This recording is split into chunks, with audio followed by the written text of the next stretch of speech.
statement.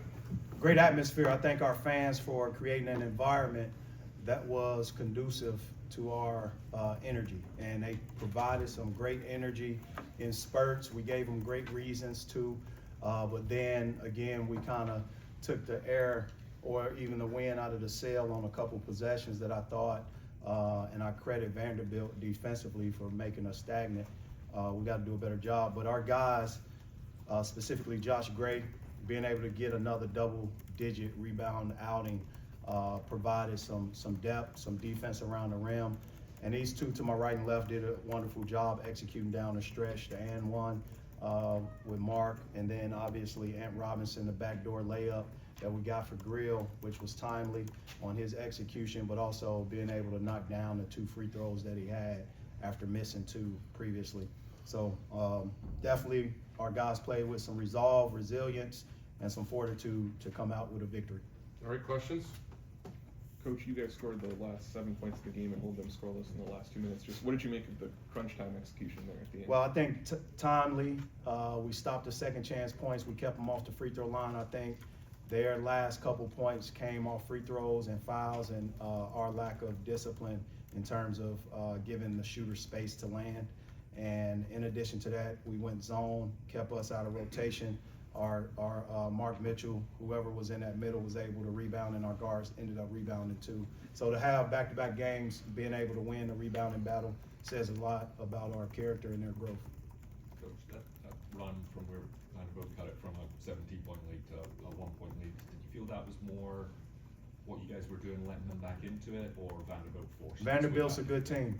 They're a good team. I'm never going to take the credit off of a good team. That's a good team. They did some things that from transition, but also we got to do a better job stopping and impeding the progress of the basketball by having our rim protection there. And I thought they exploited opportunities to get to the foul line, but also getting the ball up the court on speed dribbles, especially when they had shooters coming down on the wings. But AJ is a great point guard, Big Ten experience. And you can tell just from the standpoint of the flow of the game where he was able to get creases, and that's what took place. It was a run of 2 halves that they had.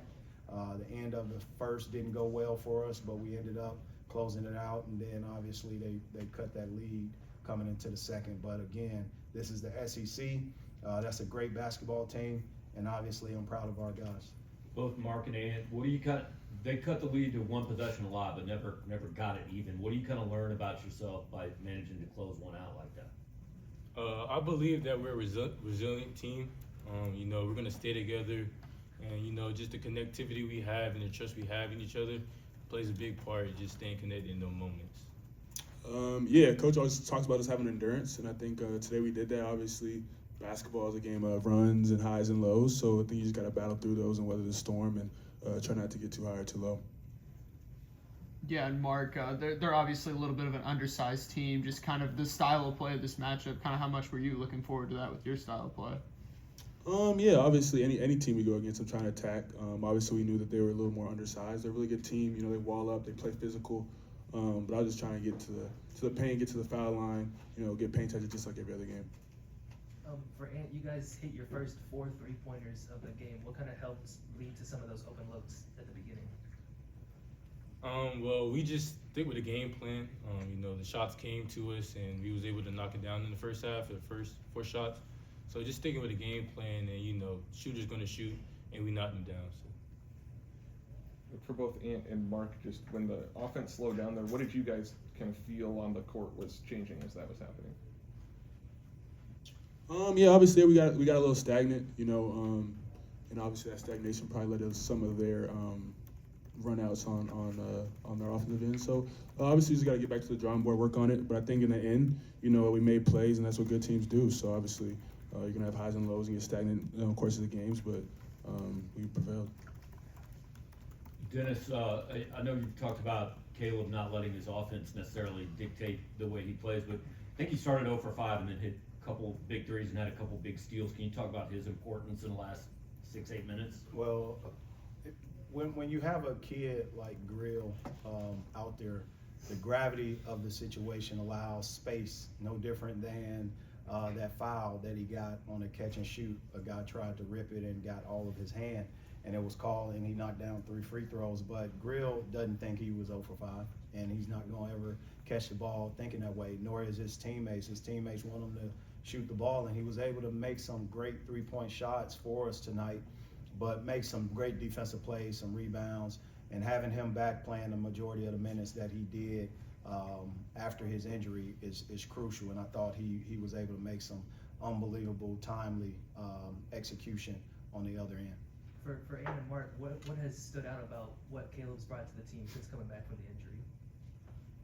Caleb has just been doing what Caleb does. He brings the energy to our team that we need. And, Caleb is the spark that we always looking forward to. And every time he touches the court, you can feel it. And he just juices everybody else on the team. So he's a big part of our team. Yeah, Caleb's impact is something we probably couldn't replace. We try to bridge the gaps, but just having him out there, having his presence, his veteran leadership, and just the toughness he plays with, it's just great to have him back, and hopefully we keep him healthy the rest of the season. A question for all of you. Your guys' offense kind of stagnated in the second half, and Tamar Bates had that big dunk to kind of ignite that game-sealing 14-6 run. What does a play like that just do to the offense in general?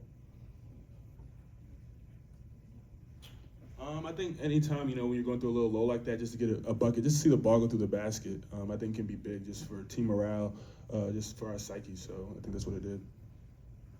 Yeah, I believe, just trying to get out in transition a little bit. Maybe we was walking the ball up a little too much and just getting out and run. And just seeing that was just like a moment to allow, we need to get out and run some more. So. Well, the game is won on the defensive end, and our guys executed that. It is what allowed us to get the numerical advantage on the offensive end. But when we got 5-on-5, referees allowed us to play a couple times. We got the ball in places that we wanted, but didn't come away with the foul shots that we were anticipating. So when there's a gap of foul shooting in addition to missed shots, I thought we relaxed. Sometimes the silver lining in making your first couple threes is that you live now the entire game with 3-point shots. Think about Trent Pierce's last 3 attempts. It's a great shot if he makes it, but that's an opportunity where you got to punish the defense and get downhill, especially in that situation. The first half, we were in a bonus, and we still locked down on 3-point attempts. So the ratio of 3-point attempts during that run helped their defense, and credit to their defense, meaning Vanderbilt's defense. They were tough. That team may be undersized, but they got heart, and they're going to beat some teams. Again, a great program, great coach, much respect. They are very talented. They may not have the size, but they have a heart, and that's how they play the game. Defensively, what they did was gap coverage. They did a lot of gap anticipation, and that's what allowed us to pass and make quick decisions for those early threes. And ultimately, what we got to balance against a team like that is post feeds with pinch post catches with threes, and try to make sure they're off balance. Dennis, how much was a game changer has Josh Gray, his physicality and his rebounding been so far in SEC play? Well, Josh is a first team all-conference defender, and sometimes the things that he does is overlooked and underappreciated. We appreciate everything that he does. Ball screen defense is excellent. His rebounding is excellent and phenomenal. When he has in his mind that he's going to change a game with his rim protection, pursuit of the basketball, and obviously the IQ that he has, it's going to be in a positive. And that's what he did tonight. He was able to do a lot of things that it does not show up in his stat sheet.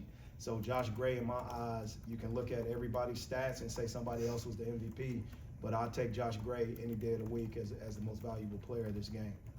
Mark, you mentioned wanting to get to the line every game, and I know the percentage maybe hasn't been what you wanted throughout the year, but is 7 of 9 kind of representative of what you expect out of yourself?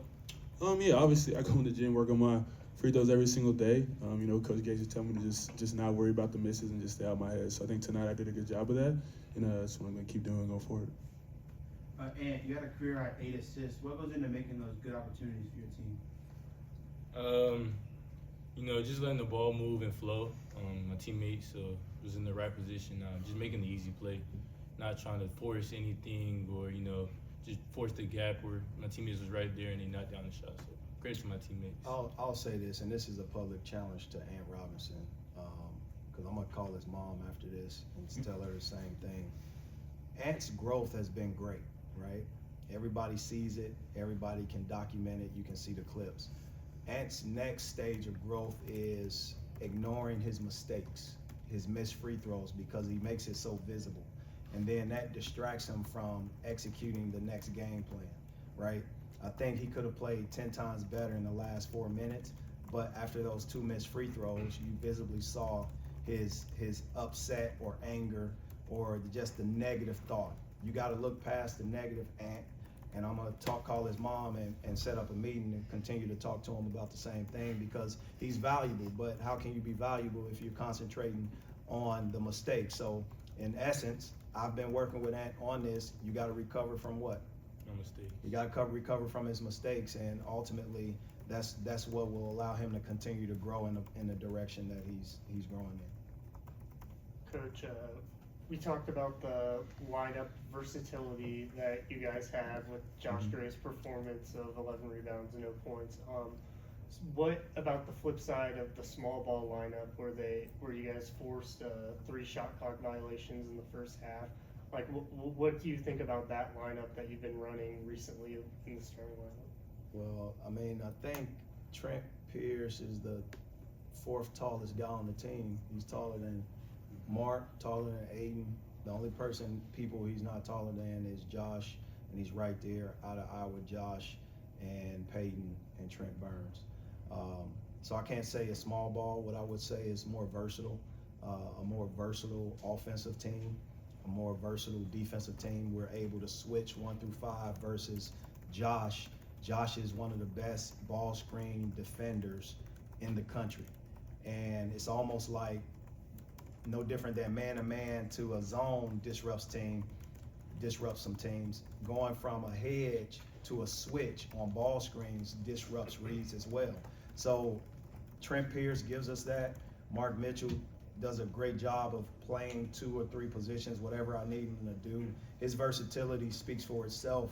And when you have guys that don't pigeonhole your decision-making as a coach, it allows us to play a fluid basketball game. Josh Gray, believe it or not, can switch 1 through 5. And that's something that we'll also look at. But don't think that Josh Gray footwork isn't good enough to switch 1 through 5 as you see him hedging ball screens the way that he does.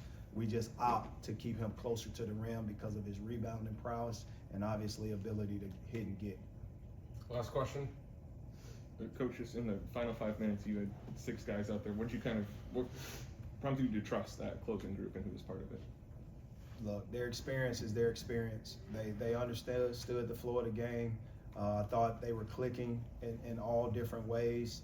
I wish I could, throw some young guys in there, but at the end of the day, these are the games you have to win in this conference. You got to take care of home court, especially against a team like Vanderbilt and obviously against a team like LSU. Being able to now move on the road, it gives us an opportunity moving forward to again go against one of the top teams in the country and also a potential #1 seed, and that's what we're facing. I just want our guys to play free and play to their instincts. All right, thanks guys. MIZ. Thank you guys.